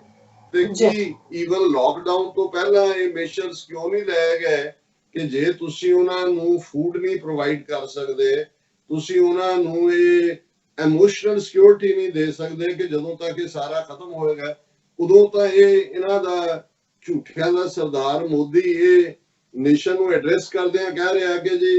महाभारत का युद्ध हमने 18 दिन में जीता था और ये कोरोना के खिलाफ जंग हम 21 दिन में जीतेंगे। ऑन रिकॉर्ड है, कोई तुसी 20 साल पुरानी स्टेटमेंट नहीं कढ़ सकते, नहीं कढ़नी है, तुसी कुछ हफ्ते पहला देख सकते हो। और इस तो ज्यादा लॉकडाउन डबल ट्रिपल टाइम कर देता है ते महाभारत तो तुसी जेड़ा आपसी भरावां दी लड़ाई और वो भी बेइंसाफी दे उत्ते खड़ी ਉਸ ਸਾਰੇ ਦੇ ਨਾਲ ਤਾਂ ਤੁਸੀਂ ਕੀ ਜਿੱਤਣਾ ਸੀ, ਉਹ ਤਾਂ ਤੁਸੀਂ ਇਹ ਦੱਸਿਆ ਕਿ ਵੀ ਤੁਹਾਡੇ ਆਚਾਰੀਆ ਵੀ, ਤੁਹਾਡੇ ਗੁਰੂ ਵੀ, ਤੁਹਾਡੇ ਦਰੋਣਾਚਾਰੀਆ ਵੀ, ਤੁਹਾਡੇ ਭੀਸ਼ਮ ਪਿਤਾਮਾ ਵੀ ਸਭ ਝੂਠਿਆਂ ਦੇ ਨਾਲ ਖੜਦੇ ਨੇ, ਕੋਈ ਸੱਚ ਨਾਲ ਖਲੋਣ ਵਾਲਾ ਨਹੀਂ ਹੈ। ਪਰ ਇਸ ਸਾਰੇ ਪੀਰੀਅਡ ਦੇ ਵਿੱਚ ਤਾਂ ਇਹ ਸਾਹਮਣੇ ਆਇਆ ਕਿ ਤੁਸੀਂ ਇਸ ਅਖੌਤੀ ਮਹਾਭਾਰਤ ਦੇ ਵਿੱਚ ਜਿਹੜਾ ਅੱਜ ਦੇ ਵਰਲਡ ਦੇ ਵਿੱਚ ਤੁਸੀਂ ਤੁਹਾਡੇ ਸਾਹਮਣੇ ਸੀ, ਤੁਸੀਂ ਅੱਗੋਂ ਨਫ਼ਰਤ ਫੈਲਾਈ ਹੈ, ਤੁਸੀਂ ਮੁਸਲਮਾਨਾਂ ਨੂੰ ਟਾਰਗੇਟ ਕੀਤਾ ਹੈ, ਗਰੀਬ ਮਜ਼ਦੂਰ ਜਿਹੜੇ ਬਿਲਕੁਲ ਜਿਨ੍ਹਾਂ ਤੋਂ ਜ਼ਾਹਰ ਹੈ ਕਿ ਬਹੁਤੇ ਵਿਚਾਰੇ ਸ਼ਡਿਊਲ ਕਾਸਟ ਨੇ, ਸ਼ਡਿਊਲ ਟ੍ਰਾਈਬ ਨੇ, ਬੈਕਵਰਡ ਕਲਾਸਿਸ ਨੇ, ਅਦਰ ਬੈਕਵਰਡ ਕਲਾਸਿਸ ਨੇ, ਉਹ ਤੁਹਾਨੂੰ ਇਨਸਾਨ ਨਜ਼ਰ ਨਹੀਂ ਆਉਂਦੇ, ਉਹਨਾਂ ਨੂੰ ਤੁਸੀਂ ਪ੍ਰਵਾਸੀ ਮਜ਼ਦੂਰ ਬਣਾਇਆ ਹੋਇਆ। ਹੁਣ ਤੁਸੀਂ ਉਹਨਾਂ ਨੂੰ ਹਿੰਦੂ ਨਹੀਂ ਕਹਿੰਦੇ, ਲੇਕਿਨ ਮੈਂ ਸਮਝਦਾ ਹਾਂ ਵੀ ਜਿੱਥੇ ਹਿੰਦੂਤਵਾ ਦਾ ਭੱਦਾ ਚਿਹਰਾ ਹੈ ਹੀ ਚਿਹਰਾ ਭੱਦਾ, ਪਰ ਕਿਉਂਕਿ ਦੁਨੀਆ ਨੂੰ ਕਈ ਵਾਰ ਇਹ ਭੁਲੇਖਾ ਦੇਣ 'ਚ ਕਾਮਯਾਬ ਰਹਿੰਦੇ ਨੇ, ਜਦੋਂ ਕਿ ਇਹ ਆਪਣੇ ਉੱਤੇ ਗਾਂਧੀ ਦਾ ਮਖੌਟਾ ਚਾੜ ਕੇ ਤੇ ਗਾਂਧੀ ਦੇ ਮਖੌਟੇ ਦੇ ਉੱਤੇ ਫਿਰ ਅਹਿੰਸਾ ਪਰਮੋ ਧਰਮਾਂ ਦਾ ਮਖੌਟਾ ਚਾੜ ਲੈਂਦੇ ਨੇ ਜੀ, ਅਹਿੰਸਾ, ਤੇ ਫਿਰ ਉਹ ਭਗਵੇ ਜੇ ਕੱਪੜਿਆਂ ਵਾਲੇ ਜੋਗੀ ਖੜੇ ਕਰਕੇ ਯੋਗਾ ਦਾ ਡਰਾਮਾ ਅਮਰੀਕਾ ਤੋਂ ਲੈ ਕੇ ਦੁਨੀਆ ਭਰ 'ਚ ਯੂਨਾਈਟਿਡ ਨੇਸ਼ਨਸ ਦੇ ਵਿੱਚ ਵੜ ਕੇ ਯੋਗਾ ਦਿਵਸ ਕਿ ਬਹੁਤ ਪੀਸ, ਮਿਸਟਿਸਿਜ਼ਮ ਔਰ ਇਕੁਆਲਿਟੀ ਔਰ ਇੱਕ ਘਿਸਿਆ ਪਿਟਿਆ ਆਪਣਾ ਸਲੋਕ ਸੁਣਾ ਦੇਣਗੇ ਕਿ ਜੀ ਅਸੀਂ ਤਾਂ ਸਾਰੇ ਵਿਸ਼ਵ ਨੂੰ ਆਪਣਾ ਕੁਟੁੰਬ ਸਮਝਦੇ ਆ, ਆਪਣਾ ਪਰਿਵਾਰ ਸਮਝਦੇ। ਸੋ ਮੈਂ ਸਮਝਦਾ ਵੀ ਇਸ ਸਾਰੇ ਦੌਰ ਦੇ ਵਿੱਚ ਇਹਨਾਂ ਦਾ ਇਹ ਝੂਠ, ਪਖੰਡ, ਬ੍ਰਾਹਮਣਵਾਦ ਦਾ ਭੱਦਾ ਚਿਹਰਾ, ਕਰੂਪ ਚਿਹਰਾ ਜਿਹੜਾ ਕਿ ਇਨਸਾਨੀ ਨਾ ਬਰਾਬਰੀ 'ਚ ਯਕੀਨ ਰੱਖਦਾ ਹੈ, ਔਰ ਕਿਸ ਕਦਰ ਇਹਨਾਂ ਨੇ ਉਸ ਸਾਰੇ ਨੂੰ। ਅਕਸਰ ਇੱਕ ਸਵਾਲ ਮੈਨੂੰ ਇੱਕ ਅਮਰੀਕਨ ਨੇ ਵੀ ਪੁੱਛਿਆ ਪਿਛਲੇ ਦਿਨਾਂ ਮੇਰੇ ਨਾਲ ਸੰਪਰਕ ਸੀ, ਕਹਿਣ ਲੱਗੇ ਕਿ ਜੀ ਇੰਨੇ ਹਿੰਦੂ ਮੰਦਰ ਨੇ ਜਿਨ੍ਹਾਂ ਦੇ ਕੋਲ ਇੰਨੀ ਜਾਇਦਾਦ ਹੈ, ਔਰ ਇਹਨਾਂ ਨੇ ਕਈ ਵਾਰੀ ਹਰ ਥਾਂ ਪੰਡਤ ਬੈਠਾ ਹੁੰਦਾ ਹੈ, ਵੀ ਇੰਨਿਆਂ ਨੂੰ ਖਵਾਣਾ ਕਿੰਨਾ, ਵੀ ਕਿਸੇ ਹਿੰਦੂ ਮੰਦਰ ਦੀ ਖਬਰ ਨਹੀਂ ਦੇਖੀ ਕਿ ਜਿਨ੍ਹਾਂ ਨੇ ਲੰਗਰ ਲਾਇਆ ਹੋਇਆ। ਮੈਂ ਕਿਹਾ ਜੀ ਇਹ ਗੱਲ ਜਾਂ ਇਸ ਸਵਾਲ ਦਾ ਜਵਾਬ ਸਮਝਣ ਦੇ ਲਈ ਤੁਹਾਨੂੰ ਸਮਝਣਾ ਪਏਗਾ ਕਿ ਲੰਗਰ ਜਾਂ ਜਿਸ ਨੂੰ ਗੁਰੂ ਸਾਹਿਬਾਨ ਨੇ ਇਸ ਕਦਰ ਇੱਕ ਰੋ ਦੇ ਵਿੱਚ ਬਹਿਣ ਨੂੰ, ਇੱਕ ਪੰਗਤ 'ਚ ਬਹਿਣ ਨੂੰ ਮੈਂਡੇਟਰੀ ਬਣਾ ਦਿੱਤਾ ਸੀ, ਜਿਸ ਗੁਰੂ ਅਮਰਦਾਸ ਜੀ ਨੇ ਫਰਮਾਇਆ ਸੀ ਪਹਿਲੇ ਪੰਗਤ ਪਾਛੇ ਸੰਗਤ, ਕਿ ਪਹਿਲਾਂ ਇੱਕ ਲਾਈਨ 'ਚ ਬੈਠ ਕੇ ਤੁਸੀਂ ਸਭ ਨੇ ਜਿਹੜਾ ਉਹ ਪ੍ਰਸ਼ਾਦੇ ਛਕਣੇ ਨੇ, ਲੰਗਰ ਛਕਣਾ, ਫਿਰ ਤੁਸੀਂ ਮੇਰਾ ਦੀਦਾਰ ਕਰ ਸਕਦੇ ਹੋ। ਮੈਂ ਕਿਹਾ ਇਹ ਸਿਰਫ ਭੁੱਖ ਮਿਟਾਉਣ ਤੱਕ ਨਹੀਂ ਸੀ, ਹੋ ਸਕਦਾ ਗੁਰੂ ਸਾਹਿਬ ਦੇ ਦੀਦਾਰ 'ਚ ਲਈ ਆਉਣ ਵਾਲੇ ਜਿਹੜੇ ਨੇ ਉਹ ਘਰੋਂ ਵੀ ਖਾ ਕੇ ਆਏ ਹੋਣ ਜਾਂ ਆਉਂਦੇ ਹੋਣ, ਪਰ ਇਹ ਇਸ ਲਈ ਜ਼ਰੂਰੀ ਸੀ ਕਿ ਬ੍ਰਾਹਮਣਵਾਦ ਦੀ ਜਾਂ ਵਰਣ ਆਸ਼ਰਮ ਦੀ ਇਹ ਹੱਬ ਹੈ ਵੀ ਇਹ ਤਾਂ ਸ਼ੂਦਰ ਦਾ ਪਰਛਾਵਾਂ ਪੈ ਜਾਏ ਤੇ ਉਹ ਪਿੱਟ ਜਾਂਦਾ ਹੈ, ਤੇ ਉਹਦੇ ਲਈ ਨਹਾਣਾ ਜ਼ਰੂਰੀ ਹੁੰਦਾ ਹੈ। ਬ੍ਰਾਹਮਣ ਜਿਹੜਾ ਹੈ ਜਾ ਕੇ ਨਹਾਉਂਦਾ ਹੈ, ਔਰ ਇਹੀ ਉਹਨੇ ਸਮਾਜ 'ਚ ਬਣਾਇਆ ਸੀ। ਉਹ ਲੰਗਰ ਮੰਦਰ 'ਚ ਨਹੀਂ ਰੱਖਦੇ ਹੈ ਕਿਉਂਕਿ ਲੰਗਰ ਦੇ ਵਿੱਚ ਸਾਰੇ ਲੋਕ ਬਰਾਬਰ 'ਚ ਬਹਿ ਕੇ ਖਾਣ। ਇਹ ਤਾਂ ਉਹਨਾਂ ਦੇ ਮੁੱਢਲਾ ਜਿਹੜਾ ਸਿਧਾਂਤ ਹੈ ਵਰਣ ਆਸ਼ਰਮ ਦਾ, ਜ਼ਾਤ ਪਾਤ ਦਾ, ਇਹ ਤਾਂ ਉਹਦੇ ਬਿਲਕੁਲ ਅਲੱਗ ਹੈ। ਇਸ ਲਈ ਉਹਨਾਂ ਦੇ ਲਈ ਕੋਈ ਲੰਗਰ ਇੱਕ ਤਾਂ ਹੁੰਦਾ ਅਹਿਮੀਅਤ ਨਹੀਂ ਹੈ, ਉਹਨਾਂ ਦੇ ਤਾਂ ਬ੍ਰਾਹਮਣਵਾਦ ਦਾ ਅੰਤ ਕਰ ਦੇਗਾ ਇਹ, ਕਿਉਂਕਿ ਗੁਰੂ ਸਾਹਿਬ ਨੇ ਵੀ ਇਸ ਲਈ ਮੈਂਡੇਟਰੀ ਬਣਾਇਆ ਸੀ ਕਿ ਪਹਿਲਾਂ ਬ੍ਰਾਹਮਣਵਾਦ ਦੀ ਫੂਕ ਕੱਢੋ ਸਾਰੀ, ਕਿ ਭਾਈ ਤੁਸੀਂ ਜਿਹੜਾ ਇਹਨਾਂ ਨੂੰ ਸ਼ੂਦਰ ਬਣਾਇਆ ਹੋਇਆ ਹੈ, ਇਹਨਾਂ ਨੂੰ ਅਸੀਂ ਨਾਲ ਭਾਈ ਨੇ, ਭਰਾ ਨੇ, ਔਰ ਅਸੀਂ ਨਾਲ। ਫਿਰ ਇਸੇ ਤਰ੍ਹਾਂ ਸਾਡੇ ਸਰੋਵਰ ਦਾ ਕਨਸੈਪਟ ਹੈ, ਹਰ ਗੁਰਦੁਆਰਾ ਗੁਰੂ ਸਾਹਿਬਾਨ ਦੇ ਵੇਲੇ ਦੇ ਅਸੀਂ ਇਤਿਹਾਸਕ ਗੁਰਦੁਆਰੇ ਉਹਦੇ ਨਾਲ ਸਰੋਵਰ ਹੈ। ਅੱਜ ਕਈ ਆਪਣੇ ਆਪ ਨੂੰ ਸੁਧਾਰਕ ਕਹਿਣ ਵਾਲੇ ਕਹਿਣਗੇ ਜੀ ਪਾਣੀ ਦਾ, ਨਹੀਂ, ਇਵੇਂ ਨਹੀਂ ਹੈ। ਇਹ ਜਿੱਥੇ ਇੱਕ ਸਪਿਰਿਚੁਅਲ ਐਲੀਮੈਂਟ ਹੈ, ਜਦੋਂ ਤੁਸੀਂ ਪਾਣੀ ਦੇ ਨਾਲ, ਵਗਦਾ ਪਾਣੀ ਹੈ ਜਾਂ ਸਰੋਵਰ ਹੈ, ਇੱਕ ਤੁਹਾਡੀ ਇਕਾਗਰਤਾ ਨਾਲ ਜੁੜਿਆ ਹੋਇਆ ਹੈ। ਪਰ ਜੇ ਬ੍ਰਾਹਮਣ ਦਾ ਜਿਹੜਾ ਵਰਣ ਆਸ਼ਰਮ ਚ ਯਕੀਨ ਕਰਦੇ ਨੇ ਜਾਂ ਜਿਨ੍ਹਾਂ ਨੇ ਬਣਾਇਆ, ਸ਼ੂਦਰ ਦੇ ਪਰਛਾਵੇਂ ਨਾਲ ਉਹ ਪਿੱਟ ਜਾਂਦੇ ਸੀ ਤਾਂ ਨਹਾਉਂਦੇ ਸੀ ਪਿਉਰੀਫਾਈ ਹੋਣ ਲਈ, ਤੇ ਗੁਰੂ ਸਾਹਿਬ ਨੇ ਉਹ ਸਰੋਵਰ ਬਣਾਏ ਜਿੱਥੇ ਬਿਨਾਂ ਕੋਈ ਜ਼ਾਤ, ਰੰਗ, ਨਸਲ, ਜੈਂਡਰ ਦੇ ਵਿਤਕਰੇ ਦੇ ਸਾਰੇ ਹੀ ਉਸ ਚ ਇਸ਼ਨਾਨ ਕਰਦੇ। ਸੋ ਜ਼ਾਹਰ ਹੈ ਕਿ ਇਹ ਬ੍ਰਾਹਮਣਵਾਦ ਦੇ ਮੂੰਹ ਦੇ ਉੱਤੇ ਹੀ ਕਰਾਰੀ ਚਪੇੜ ਨਹੀਂ ਸੀ, ਉਸ ਦੀਆਂ ਜੜ੍ਹਾਂ ਨੂੰ ਮੁੱਢਲੇ ਤੌਰ ਤੇ ਕੱਢਣ ਦੀ ਗੱਲ ਸੀ। ਔਰ ਮੈਂ ਸਮਝਦਾ ਵੀ ਜਿੱਥੇ ਇੱਕ ਪਾਸੇ ਹਿੰਦੂਤਵਾਦ ਦਾ, ਬ੍ਰਾਹਮਣਵਾਦ ਦਾ ਅਗਲੀ ਚਿਹਰਾ ਸਾਹਮਣੇ ਆਇਆ, ਉੱਥੇ ਸਿੱਖਾਂ ਦਾ, ਸਾਡੇ ਫੇਥ ਦੇ ਜਿਹੜੇ ਉਹ ਪ੍ਰਿੰਸੀਪਲ ਜਿਹਨਾਂ ਉੱਤੇ ਇਨਸਾਨੀਅਤ ਔਰ ਇਨਸਾਨੀ ਪਿਆਰ ਜਿਹੜਾ ਹੈ ਉਹੀ ਚਾਰ ਚਫੇਰੇ ਉਹਨਾਂ ਪ੍ਰਿੰਸੀਪਲ ਚੋਂ ਨਿਕਲਦਾ ਹੈ, ਉਹ ਇਸ ਕ੍ਰਾਈਸਿਸ ਦੇ ਪੀਰੀਅਡ 'ਚ ਸਭ ਤੋਂ ਖੂਬਸੂਰਤੀ ਨਾਲ ਉੱਭਰ ਕੇ ਆਏ ਨੇ। ਔਰ ਮੈਂ ਪਿਛਲੇ ਦਿਨਾਂ ਤੋਂ ਹੀ ਅਸੀਂ ਦੇਖ ਰਹੇ ਹਾਂ ਲੋੜਵੰਦਾਂ ਤੱਕ ਲੰਗਰ ਪਹੁੰਚਾਉਣਾ, ਮਾਸਕ ਪਹੁੰਚਾਉਣਾ ਜਾਂ ਸੇਫਟੀ ਇਕਵਿਪਮੈਂਟ, ਇਹ ਵੀ ਅਸੀਂ ਦੇਖਿਆ। ਉਹਨਾਂ ਦੇ ਲਈ ਰਹਿਣ ਦਾ ਪ੍ਰਬੰਧ ਕਰਨਾ, ਉਹ ਵੀ ਦੇਖਿਆ। ਪਰ ਅੱਜ ਇੱਕ ਪਿਕਚਰ ਜਿਸ ਨੇ ਮੈਨੂੰ, ਮੈਂ ਰੁਕਿਆ ਰਿਹਾ ਉਸ ਪਿਕਚਰ ਦੇ ਉੱਤੇ, ਅੱਖਾਂ ਚੋਂ ਮੇਰੇ ਆਪ ਮੁਹਾਰੇ ਅਥਰੂ ਵਗੇ।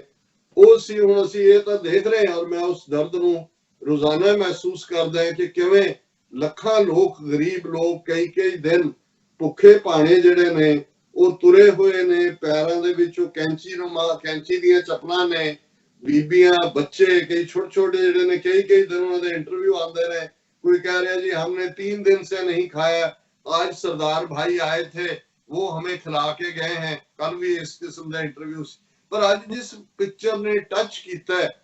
कि जेड़े तुरे ने कई 100 मील, उन्हां दे पैरां च जख्म ने, उन्हां दियां लत्तां जख्मी ने, किसी जो खून सिमदा है, और सिंगड़ियां एक लाइन च बैठे ने, वो जेड़े ने सारे बेचारे मजदूर वो दूसरे पासे ने और ਉਹਨਾਂ ਦੇ ਉੱਤੇ ਮਲਮ ਪੱਟੀ ਕਰ ਰਹੇ ਨੇ, ਪੂਰੇ ਉਹਨਾਂ ਦੇ ਮਲਮ ਲਾ ਰਹੇ ਨੇ ਉਹਨਾਂ ਨੂੰ। ਮੈਂ ਕਿਹਾ ਵੀ ਇਹ ਹੈ, ਜੇ ਸੱਚਮੁੱਚ ਦੇਖਣਾ ਹੈ ਕਿ ਧਰਮ ਦਾ ਮਤਲਬ ਕੀ ਹੁੰਦਾ ਹੈ,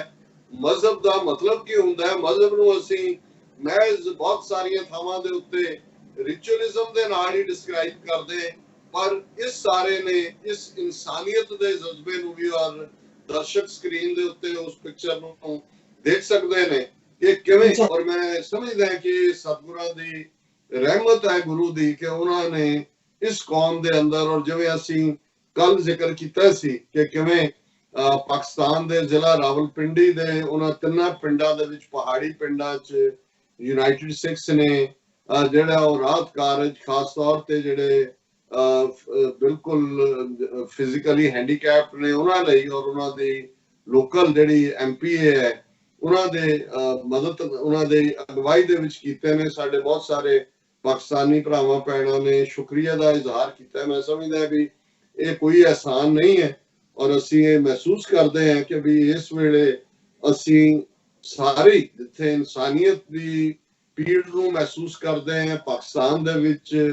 ਆਉਣ ਵਾਲੇ ਪੀਰੀਅਡ 'ਚ ਵੀ ਅਸੀਂ ਇਹ ਰਿਕੁਐਸਟ ਵੀ ਕੀਤੀ ਹੈ ਆਪਣੀਆਂ ਹਿਊਮੈਨੀਟੇਰੀਅਨ ਆਰਗੇਨਾਈਜੇਸ਼ਨਸ ਨੂੰ ਕਿ ਵੱਧ ਤੋਂ ਵੱਧ ਜਿਹੜੇ ਨੇ ਰਿਲੀਫ ਪ੍ਰੋਜੈਕਟ ਇਸ ਲੈਵਲ ਦੇ ਉੱਤੇ ਉਹਨਾਂ ਨੂੰ ਅੱਗੇ ਤੋਰਿਆ ਜਾਏ। ਔਰ ਇਸ ਸਾਰੇ ਦੇ ਵਿੱਚ ਜਿਹੜਾ ਖਾਸ ਅੱਜ ਮੈਂ ਬਹੁਤੀ, ਕਿਉਂਕਿ ਹਵਾਈ ਹਾਦਸੇ ਦੀ ਖਬਰ ਨਹੀਂ, ਮੈਨੂੰ ਜਿਹੜਾ ਖੁਦ ਸ਼ੌਕ ਦਿੱਤਾ, ਮੈਂ ਬਹੁਤੀ ਸਿਆਸੀ ਕੋਈ ਹੋਰ ਗੱਲ ਨਹੀਂ ਕਰਾਂਗਾ। ਹਾਲਾਂਕਿ ਹਾਂਗਕਾਂਗ ਦੇ ਮੁੱਦੇ ਨੂੰ ਲੈ ਕੇ ਚਾਈਨਾ ਨੇ ਉੱਥੇ ਜਿਹੜਾ ਸਿਕਿਉਰਿਟੀ ਦੇ ਨਾਂ ਥੱਲੇ ਉਹ ਉਹਨਾਂ ਦੇ ਕੁਝ ਮੁੱਢਲੇ ਹੱਕ ਖੋਣ ਵੱਲ ਤੁਰੇ ਹੋਏ ਨੇ। प्रेसिडेंट ट्रंप ने काफी सख्त वार्निंग दी है इस दे उत्ते कि ਅਸੀਂ ਕਾਰਵਾਈ ਇਸ ਤੇ ਕਰਾਂਗੇ, ਸਖਤ ਕਾਰਵਾਈ ਕਰਾਂਗੇ। ਉਹ ਕੀ ਹੋਏਗਾ ਇਹ ਤਾਂ ਪਤਾ ਨਹੀਂ ਹੈ, ਪਰ ਇਹ ਉਸ ਪਾਸੇ ਵੱਲ ਗੱਲ ਜਾਂਦੀ ਨਜ਼ਰ ਆਉਂਦੀ ਹੈ। ਪਰ ਜਦੋਂ ਅਸੀਂ ਦੂਸਰੇ ਪਾਸੇ ਦੇਖ ਰਹੇ ਕਿ ਕੋਈ ਵੀ ਆਪਸ ਦੇ ਵਿੱਚ ਹੁੰਦਾ ਹੈ ਕਿ ਕੋਈ ਵਿਗੜੇ ਹੁੰਦੇ ਨੇ ਤਾਂ ਉਹਨਾਂ ਨੂੰ ਨੇੜੇ ਲਿਆਉਣ ਦੇ ਲਈ ਕੋਈ ਵਿਚੋਲਗੀ ਕਰ ਰਿਹਾ ਹੁੰਦਾ ਹੈ। ਮੈਂ ਦੁਨੀਆ ਭਰ 'ਚ ਦੇਖਦਾ ਹਾਂ ਕਿ ਕੋਈ ਵੀ ਜਾਇੰਟ ਲੀਡਰ ਕੋਈ ਨਜ਼ਰ ਨਹੀਂ ਆਉਂਦਾ। ਯੂਨਾਈਟਿਡ ਨੇਸ਼ਨਸ ਜਾਂ ਦੂਸਰਿਆਂ ਨੂੰ ਤਾਂ ਵੈਸੇ ਹੀ ਟ੍ਰੈਸ਼ ਕਰ ਦਿੱਤਾ ਅਮਰੀਕਾ ਨੇ, ਪਰ ਕੋਈ ਕਦਾਵਰ ਲੀਡਰ ਤੁਸੀਂ ਕਿਸੇ ਪਾਸੇ ਨਜ਼ਰ ਮਾਰੋ ਤੇ ਤੁਹਾਨੂੰ ਇਹੀ ਨਜ਼ਰ ਆਉਂਦਾ ਹੈ ਕਿ ਵੀ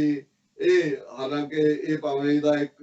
ਡਿਫਰੈਂਟ ਕੰਟੈਕਸਟ ਹੈ, ਹੋ ਸਕਦਾ ਉਹਦੇ 'ਚ ਕੁਝ ਏਬਲ ਜਿਵੇਂ ਨਿਊਜ਼ੀਲੈਂਡ ਦੀ ਪ੍ਰਾਈਮ ਮਿਨਿਸਟਰ ਹੈ ਜਾਂ ਸਾਊਥ ਕੋਰੀਆ, ਔਰ ਉਹਨਾਂ ਨੇ ਹੈਂਡਲ ਕੀਤਾ। ਪਰ ਮੈਂ ਕੁੱਲ ਮਿਲਾ ਕੇ ਜਿਨ੍ਹਾਂ ਦੇਸ਼ਾਂ ਵੱਲ ਮੇਰੀ ਨਜ਼ਰ ਜਾਂਦੀ ਹੈ ਆਪਣੇ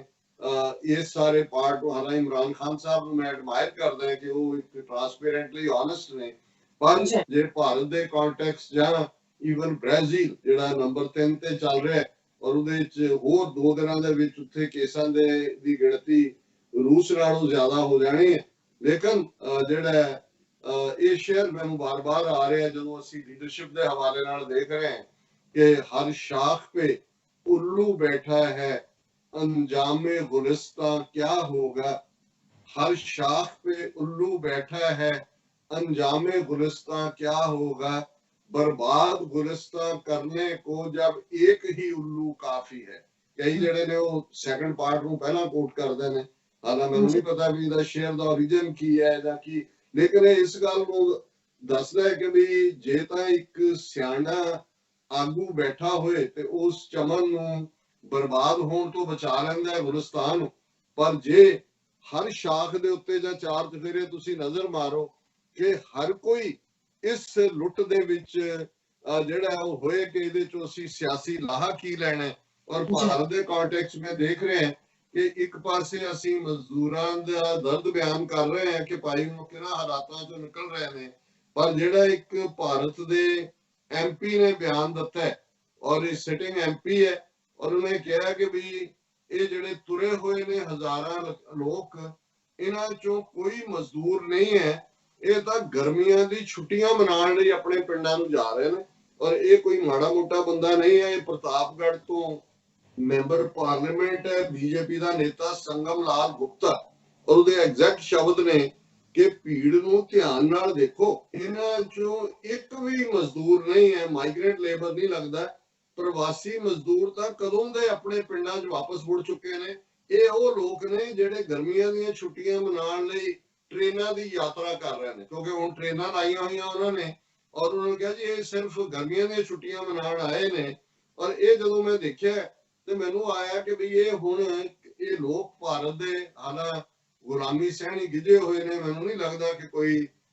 ਅਪਰਾਈਜ਼ਿੰਗ ਹੋਏ। ਪਰ ਇਸ ਕਿਸਮ ਦੀਆਂ ਹੀ ਗੱਲਾਂ ਜਦੋਂ ਫ੍ਰੈਂਚ ਰੈਵੋਲੂਸ਼ਨ ਦੀ ਗੱਲ ਅਸੀਂ ਕਰਦੇ ਹਾਂ ਤੇ ਉਸ ਵੇਲੇ ਜਿਹੜੀ ਕਹਾਵਤ ਉਸ ਤੋਂ ਪਹਿਲਾਂ ਰੋਮ ਦੇ ਹਵਾਲੇ ਨਾਲ ਕਹੀ ਜਾਂਦੀ ਹੈ ਕਿ ਵੀ when Nero was playing on the flute while the Rome was burning, ਕਿ ਰੋਮ ਸੜ ਰਿਹਾ ਸੀ ਤੇ ਨੀਰੂ ਜਿਹੜਾ ਉਹ ਬੰਸਰੀ ਵਜਾ ਰਿਹਾ ਸੀ। ਪਰ ਅਸੀਂ ਦੇਖਦੇ ਹਾਂ ਫ੍ਰੈਂਚ ਰੈਵੋਲੂਸ਼ਨ ਦੇ ਹਵਾਲੇ ਨਾਲ ਵੀ ਕਿ ਭਾਈ ਉਹ ਆਪ ਬਾਦਸ਼ਾਹ ਜਿਹੜਾ ਉਹ ਮਸਤੀ ਦੇ ਵਿੱਚ ਬੈਠਾ ਹੈ ਔਰ ਬਾਹਰ ਲੋਕ ਜਿਹੜੇ ਨੇ ਉਹ ਪਿਆਸ ਪਿੰਡਾਂ ਤੋਂ ਆਏ ਹੋਏ ਭੁੱਖੇ ਔਰ ਦੂਜੇ ਜਿਹੜੇ ਕਿਸਾਨ ਨੇ ਉਹ ਕਰ ਰਹੇ ਨੇ ਬ੍ਰੈਡ ਬ੍ਰੈਡ ਬ੍ਰੈਡ। ਤੇ ਉਹਦੀ ਉਹ ਰਾਣੀ ਜਿਹੜੀ ਹੈ ਉਹ ਉਹਨੂੰ ਪੁੱਛਦੀ ਹੈ ਕਿ ਭਾਈ ਇਹ ਕੌਣ ਨੇ, ਕੀ ਮੰਗਦੇ ਨੇ? ਉਹ ਕਹਿੰਦਾ ਜੀ they are asking for bread, they don't have bread, no, why don't they eat cake? ਹੁਣ ਇਹ ਜਿਹੜਾ ਇਸ ਕਿਸਮ ਦਾ ਬੀਜੇਪੀ ਦੇ ਲੀਡਰ ਦਾ ਕਹਿਣਾ ਹੈ, ਲੋਕਾਂ ਬਜਾਏ ਤੁਸੀਂ ਉਹਨਾਂ ਦੀ ਹਮਦਰਦੀ ਤਾਂ ਦੂਰ ਹੋ ਕਹਿ ਰਹੇ ਨਾ ਨਾ ਇਹ ਤਾਂ ਗਰਮੀ, ਜਿਵੇਂ ਉਹ ਮੈਜਿਸਟ੍ਰੇਟ ਲੱਗੇ ਹੋਏ ਨੇ ਉੱਥੇ ਵਿਚਾਰੇ ਫੈਕਟਰੀਆਂ 'ਚ ਕੰਮ ਕਰਨ ਵਾਲੇ ਦੂਜੇ ਭੁੱਖੇ ਭਾਣੇ, ਉਹੀ ਇੱਕ ਜਿਹੜਾ ਟਰੰਕ ਉਹਨਾਂ ਦੇ ਕੋਲ ਕੋਈ ਚਾਰ ਚੀਜ਼ਾਂ ਨੇ ਉਹੀ ਚੁੱਕ ਕੇ ਸਿਰ ਦੇ ਉੱਤੇ ਬੱਚਿਆਂ ਨੂੰ ਨਾਲ ਘੜੀਸ ਕੇ ਲਿਜਾ ਰਹੇ ਨੇ। ਸੋ ਜੇ ਤਾਂ ਇਸ ਸਾਰੇ ਚੋਂ ਤੇ ਜਾਂ ਦਿੱਲੀ ਦੇ ਹਾਕਮ ਇਹ ਸਮਝਦੇ ਨੇ ਕਿ ਅਸੀਂ ਪਹਿਲਾਂ ਵੀ ਜਨਤਾ ਨੂੰ ਬੇਵਕੂਫ ਬਣਾ ਕੇ ਪਾਵਰ ਹਥਿਆਈ ਹੈ, ਪੁਲਵਾਮਾ ਦਾ ਡਰਾਮਾ ਕੀਤਾ, ਬਾਲਾਕੋਟ ਦਾ ਡਰਾਮਾ ਕੀਤਾ ਔਰ ਅੱਛੇ ਦਿਨ ਆਏਗੇ। ਔਰ ਕੱਲ ਕਿਸੇ ਦੇ ਮੈਂ ਕੰਪੈਰੀਜ਼ਨ 'ਚ ਦੇਖ ਰਿਹਾ ਸੀ ਕਿ ਵੀ ਐਗਜ਼ੈਕਟਲੀ ਇਹ ਜਿਵੇਂ ਹਿਟਲਰ ਨੇ ਆਪਣੇ ਲੋਕਾਂ ਨੂੰ ਜਿਹੜਾ ਇਕਰਾਰ ਕੀਤਾ ਸੀ ਜਿਹਦੇ ਥੱਲੇ ਨਾਜ਼ੀਆਂ ਨੇ ਪਾਵਰ ਜਿਹੜੀ ਆ ਹਥਿਆਈ, ਬੇਸ਼ੱਕ ਡੈਮੋਕ੍ਰੈਟਿਕਲੀ ਜਿਵੇਂ ਮੋਦੀ ਨੇ ਵੀ ਤਾਂ ਵੋਟਾਂ ਦੇ ਨਾਲ ਹੀ ਲਈ ਹੈ, ਉਹ ਵੀ ਗੁੱਡ ਡੇਜ਼ ਫॉर ਜਰਮਨਸ ਦੀ ਗੱਲ ਕਰਦਾ ਸੀ ਔਰ ਉਹਨਾਂ ਵੀ ਕਿ ਵੀ ਅੱਛੇ ਦਿਨ ਆਏਗੇ। ਉਹ ਪਹਿਲਾਂ ਅੱਛੇ ਦਿਨ ਨੇ ਹੁਣ ਉਹ ਭੁੱਲ ਗਏ ਤੇ ਇਕਨੋਮੀ ਦਾ ਹਾਲ ਜਿਸ ਪਾਸੇ ਨੂੰ ਜਾ ਰਿਹਾ, ਉਹਨਾਂ ਦੇ ਰਿਜ਼ਰਵ ਬੈਂਕ ਦਾ ਵੀ ਕਹਿਣਾ ਹੈ ਕਿ 2021 ਚ ਅਸੀਂ -0 ਵਾਲੀ ਲਾਈਨ ਤੇ ਹੋਵਾਂਗੇ। ਔਰ ਇਸ ਸਾਰੇ ਦੇ ਦੌਰਾਨ ਕੁੱਲ ਦੁਨੀਆ ਦੇ ਵਿੱਚ ਕੀ ਚੱਲ ਰਿਹਾ ਕਰੋਨਾ ਦੇ ਹਵਾਲੇ ਨਾਲ ਮੈਂ ਬਰੀਫ ਜਿਹੜੀ ਹੈ ਇਸ ਵੇਲੇ ਟੋਟਲ ਕੇਸ ਜਿਹੜੇ ਨੇ 5,02,52,204 ਇਹ ਟੋਟਲ ਕੇਸਿਸ ਨੇ ਔਰ ਜਿਹੜੀਆਂ ਮੌਤਾਂ ਨੇ ਉਹ 3,36,495 ਟੋਟਲ ਡੈਥਸ ਨੇ। ਅਮਰੀਕਾ ਦੇ ਵਿੱਚ ਟੋਟਲ ਕੇਸਿਸ 1,06,29,025 ਨੇ ਔਰ ਕੁੱਲ ਮੌਤਾਂ 96,766 ਹੋ ਚੁੱਕੀਆਂ ਨੇ। रूस ਦੇ ਵਿੱਚ ਮੌਤਾਂ ਭਾਵੇਂ ਘੱਟ ਨੇ 3,249 ਔਰ ਰੂਸ ਚੀਨ ਇਹ ਆਪਣੀਆਂ ਫਿਗਰਸ ਲੁਕਾਉਂਦੇ ਵੀ ਨੇ, ਲੇਕਿਨ ਜਿਹੜੇ ਟੋਟਲ ਕੇਸ ਨੇ ਅਮਰੀਕਾ ਤੋਂ ਬਾਅਦ 3,26,448 ਨੰਬਰ 2 ਤੇ ਹੈ। ਬ੍ਰਾਜ਼ੀਲ ਜਿਹੜਾ ਰੂਸ ਨੂੰ ਕੱਟਣ ਵਾਲਾ ਹੀ ਹੈ ਕਿਉਂਕਿ ਕੁੱਲ ਕੇਸ 3,14,799 ਨੇ ਔਰ ਮੌਤਾਂ ਜਿਹੜੀਆਂ ਨੇ ਉਹ 20,267 ਨੇ। ਭਾਰਤ ਜਿਹੜਾ ਕਿ 11ਵੇਂ ਨੰਬਰ ਤੇ ਹੈ ਕੇਸਾਂ ਦੇ ਮਾਮਲੇ 1,24,073 ਟੋਟਲ ਕੇਸ ਨੇ ਔਰ 3,707 ਮੌਤਾਂ ਨੇ। ਕੈਨੇਡਾ